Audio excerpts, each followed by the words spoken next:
Hali ana atası ihtiyar vermese ilmi okumaya yarayım. Misal üçün yaşını ana atası yibermi ilmi okumaya. Şariat ilmini okuma, namaz kılma yürüme, akidan öyreme, alimler ayta yaraydı. Ana atası koymayımsa da ilmi okumaklık borç. Peygamber aleyhissalatu vesselam aytkan: "Talabul ilmi faridatun ala kulli muslimin ve muslimatin." İlmi talep etmek borçtur. Her erkek kişiye de, her kadın kişiye de borç. Sügen adam okuy, sügen adam okumayı tuğul.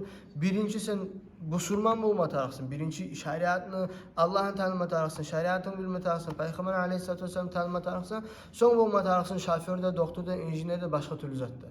Son olma tarafsın.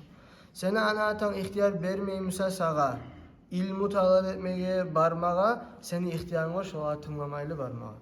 Ama tek biz her zaman da maslahat yolun qarama atarıq biz. Olanı razılığını alıp barmaq ozuqda artıq.